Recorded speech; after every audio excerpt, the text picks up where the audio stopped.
အားလုံးပဲမင်္ဂလာပါအာဆင်နယ်ပရိသတ်တွေက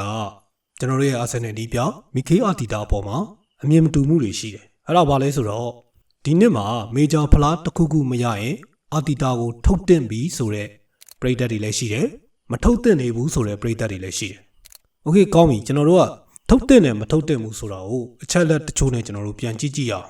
အာတီတာမြောက်လာခင်ကျွန်တော်တို့ရဲ့အာဆင်နယ်အသင်းဘယ်လိုအခြေအနေတွေဖြတ်ကျော်ခဲ့ရလဲဥပမာဗျာမန်စီးတီးနဲ့တွေ့တယ်ဂိုးပြတ်မရှုံးပါစေနဲ့လို့ဆုတောင်းနေရတယ်လီဗာပူးနဲ့တွေ့တယ်ဂိုးပြတ်မရှုံးပါစေနဲ့လို့ဆုတောင်းနေရတယ်အဲ့ဒီအခြေအနေပဲ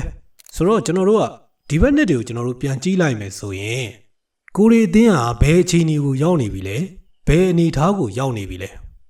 ဒါပြီးခဲ့တဲ့ကန်တော်တဲ့ပွဲတွေကိုကြည့်လိုက်လီဗာပူးနဲ့ပွဲအဲ့ဒီပွဲမှာစူပိုစလိုင်းရဲ့ free kick ကတိတ်ကောင်းခဲ့လို့တာဂိုးပေးလိုက်ရတာမဟုတ်ရင်ဂိုးရနိုင်တဲ့အခြေအနေကတော်တော်လေးကိုနည်းတယ်တို့ပေမဲ့ပြန်မလာနိုင်ခဲ့ဘူးရှုံးသွားတယ်1-0နဲ့မန်စီးနဲ့ပွဲမန်စီးနီးပြဂွာဒီယိုလာရဲ့နီးပြဘဝမှာဘောလုံးပိုင်ဆိုင်တဲ့ယာဂိုင်နှုန်းအနည်းဆုံးဖြစ်ခဲ့တဲ့ပွဲအာဒီတာလောက်ပြခဲ့တာဒါတွေကိုဘာလို့ပြောနေရတာလဲဆိုတော့အာဒီတာကောင်းတယ်ဆိုတာကိုကျွန်တော်ကဗတ်လိုက်ပြီးပြောနေတာမဟုတ်ဘူးဒီလိုအခြေအနေရှိတယ်ဆိုတာကိုသိစေချင်တာဟုတ်ပြီပြီးခဲ့တဲ့ຢာတွေကကျွန်တော်တို့ပြန်ကြည့်လိုက်မယ်တစ်ချက်ຢာဒီဝက်မှာတိုက်စစ်မှုစစ်တယောက်လိုတယ်ဆိုတာအရန်သိတာနေတယ်ဈေးကွက်ထဲမှာရှာကြည့်တယ်မတွေ့တိုက်စစ်မှုစစ်မပါဘဲနဲ့ကိုကျွန်တော်တို့ကယာဒီတဝက်လုံးရင်ခရီးဆက်ခဲ့ရတာဒါတော့အသင်းပိုင်ရှင်တွေကိုလည်းအဖြစ်ပြောလို့မရဘူးဈေးကွက်အနေထားအရတန်ရာတန်ကြီးနဲ့ခေါ်လို့ရတဲ့တိုက်စစ်မှုစစ်ကမရှိဘူးဖြစ်နေတာကဲဟုတ်ပြီဒီနှစ်မှာတော့ကျွန်တော်တို့ဗီတာယောခရက်ကိုရခဲ့တယ်တောင်မန်မှာဆိုလို့ရှိရင်လည်းမက်ဒူဝယ်ဂီကိုအားပြေးထားတယ်ကွင်းလေတောင်မန်ဆွဲဆောင်ရတဲ့အစည်းကိုလည်းခေါ်ထားတယ် defensive midfield နော်ကွင်းလေအဖက်အားတန်နဲ့ဇူဝီမန်ဒီကိုလည်းရခဲ့တယ်ဒီနေ့ကစားပုံကြည့်လိုက်အထူးသဖြင့်နျူကာဆယ်နဲ့ပွဲပေါ့ဗျာ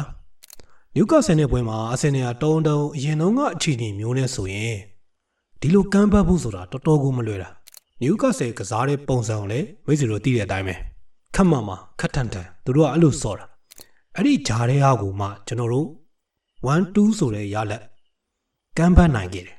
ဆိုတော့ကျွန်တော်ပြောချင်တာကတခါတရံမှာကျွန်တော်တို့ကမန်နေဂျာတယောက်ကောင်းတယ်မကောင်းဆိုတော့စူဖလားတွေနဲ့ကြီးတိုင်းလို့မရအောင်တချို့ပရိသတ်တွေကလည်းရှိမယ်စူဖလားမရဘူးဟာအချိန်ပေးတာကြာနေပြီဘာဖြစ်တယ်ညာဖြစ်တယ်စသဖြင့်ပေါ့ဗျာ